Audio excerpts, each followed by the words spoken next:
Hello.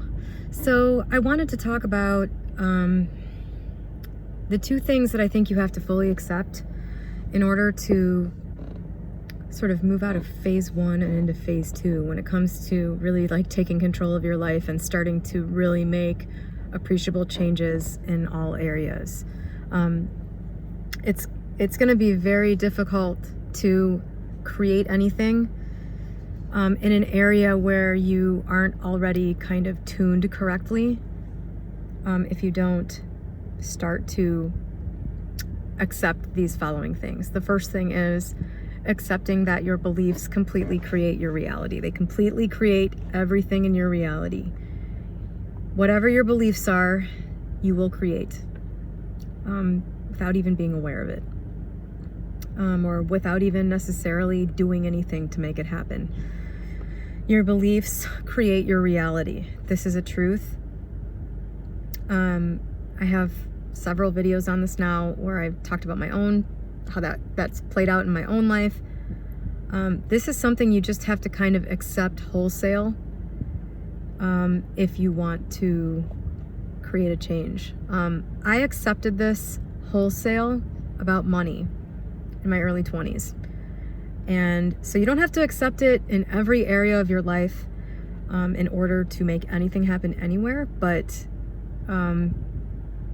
if you can accept it in general, just because I'm telling you to, then you can move on to what I think is the best part of it, which is the second thing, which is that all of the beliefs that you have that are causing you pain are false.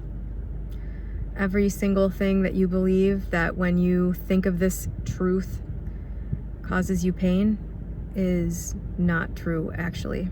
It's only true, even if you're experiencing it as true, it's only true because you believe it's true. That one can be a little hard, I think, to believe, but if you really work on those two things, then you're in a position where you can start to do the work to get rid of the beliefs that you don't want and to install the ones that you do want. And this will completely change your life. Completely.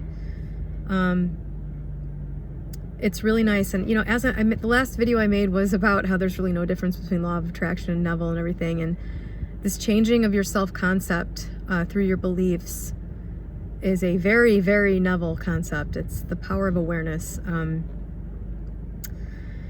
And as I'm saying this, as I'm talking about your painful beliefs not being true, I was just about to say that you have this really nice built-in way of knowing whether or not you're thinking about something that is false because you'll feel pain. You know, it's like you have this emotional guidance system. And as I'm saying that, I'm thinking, I think somebody actually said this in The Secret, which is very law of attraction. So just another connection between the two. You know, there's no difference between any of these things. But anyway, once you've accepted that your beliefs create your reality and that you're in control of all of your beliefs, and that your beliefs are simply what you've decided, they're what you've chosen, they're not based on any deeper universal truth about, you know, everything that you've come to believe, you've believed based on having experiences or those things being taught to you by your parents or by your peers or by the media or culture, whatever. These are all things that are added on to the blank slate, essentially, that you were when you came into the world. Once those things are accepted and you really believe that, then it just becomes a matter of, I feel pain right now. Why? It's always able to be traced back to a belief that you have. And sometimes you've checked through your beliefs and you think everything there is good, but one of them is actually causing you pain. And then you have to, you know, work on changing whatever that is. You have to assume that even though you think it's true, it's false. I've gone through this a whole bunch of times over the last 6 months. Sometimes things that you really think are true just are not, and the only way that you can know that is by the fact that they distress you. You know, the truth is that you can have, do, be whatever you want. And that's awesome. What could be better than that? You know, what could be better than having the control over creating your ultimate happiness, whatever that is for you? It's the best thing. So there's no pain that goes into that. And when you feel something that causes you continual pain, or that causes you pain repeatedly, you can usually trace that back to something that is deeply ingrained, or that you still haven't quite figured out. A couple of things that I've had happen lately, you know, I know just based on the amount of time that's gone by, it's only been like maybe 6 months since I really in earnest started examining all of this stuff and taking this, you know, like for a couple of months in here, I've just had so much stress, and it's just been too much for me to even differentiate where anything was coming from. There's too much noise going on with this coronavirus thing and everything else. And now that I'm kind of back at it, you know, there have been a couple things that have come up for me. One was this feeling of being alone, and the idea that that is, you know, a fate worse than death, essentially. You know, I've had this belief that, you know, I've had my ex around for like 12 years.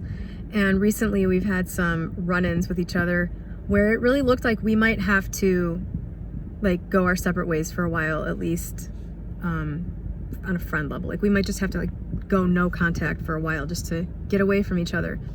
And I realized just from that happening, like, I hadn't really been examining much about my beliefs relating to him, you know.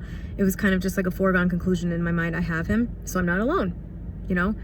And so, you know, when I was sort of confronted with this idea that maybe, you know, I wasn't going to have him in my life anymore, which I hadn't even really been considering, that brought up a lot of stuff for me. I realized that I was sort of using him as an illusion so that I didn't have to explore what it actually means to be alone for me. And it turns out that, you know, the thought of being alone for me caused a lot of pain, and I had to think about why and what my beliefs are, you know, about what it means to be alone and all of that. And, you know, they were causing me pain. I knew that they couldn't be right. And so I explored all that and, you know, realized that you're never really alone.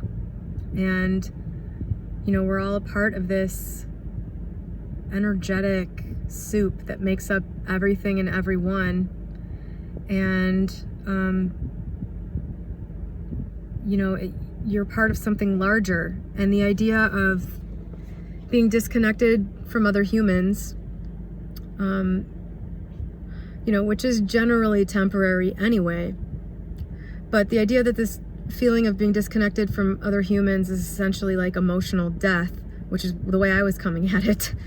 You know, that was something, I don't know where I picked that up along the way or if I decided that, but you know, it didn't take much to unravel that. And that's a huge one. You know, the fear of being alone, the idea that being alone, you know, is a terrifying place to be. And I mean like emotionally disconnected, not physically alone. That's a tough one. So that's one of the things that came up for me. And another thing that I will share with you, since I've talked about how I started changing my beliefs and what they were and stuff like that. It's funny. I'll link to this post below. There was a post by one of my favorite Redditors, the user All Is Mind.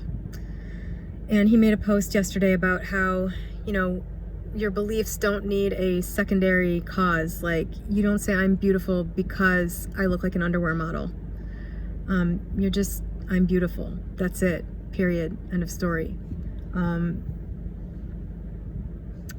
He made that post, and then somebody contacted me and we were chatting about that issue, about the issue of feeling beautiful or whatever. in this brief conversation I had, which was basically, you know, somebody contacting me and me answering the question, I realized something, another thing that I've been carrying around with me. I've talked about how I somehow drew the conclusion that, you know, my dad would not have left my family if I were just like a better kid. And I realized yesterday that there's another part to that whole thing. I also always believed on some level that if I were a more beautiful child, that he would have been more proud of me, and that he would have, you know, and that wasn't even like that far below the consciousness. Up until I was like 25, I was always, you know, this hair is because my dad likes long hair. You know, it's this shit that gets carried around. I did it for 25 years, you know, trying to be the thing that I thought would have prevented that thing from happening. And it wasn't even really conscious, the connection, until yesterday. I just realized all of a sudden, you know, I'm still carrying that around. Even after having examined it, I didn't even realize it. I didn't even consciously understand that that was a part of it. That I thought if I were a more beautiful child, then my relationship with my dad would have been closer, and or he wouldn't have left, or something like that. Basically, another deficiency on my part that, you know, led me to blame myself for that situation happening. And I haven't even fully gotten into thinking about how that must have impacted every adult relationship I've had with a man, but I'm sure that thinking if I were a more beautiful woman, that men would treat me better, kept me in relationships I shouldn't have been in for long periods of time. Anyway, so I just wanted to make this video because, you know, this is the kind of life-changing shit that comes out when you start to actually earnestly make an effort to change your beliefs. Everything changes, you know. As these thoughts and beliefs and stuff rearrange themselves in my brain, they are causing me to outwardly be a different person. They're causing me to have different reactions to conversations with people. You know, the ideas that I have on this channel are different. You know, things just outwardly get created in a different way, and it's coming from, you know, the source. Changing the source changes the outside. You're the projector, and this mental gook is on the film reel, and it's projected onto the wall, which is the world, and that's how you experience it. This is how it works. It's that simple, and it's that easy to understand. It's that easy to do it. I mean, the actual doing is not an emotional cakewalk, and it definitely requires a dedication, which for me, when I realized this was happening, like, all I want to do is work on this, because I understand that literally nothing else I could be doing will pay off as much as doing the work on this. Like, no form of entertainment, no form of work, no amount of working out to improve my body or my physical self, no time spent looking for a mate, like none of that comes anywhere near the time spent fixing this stuff, because fixing it will create the outer world in accordance with my improved concept of myself automatically. I don't even have to try. Yeah, I guess that's it.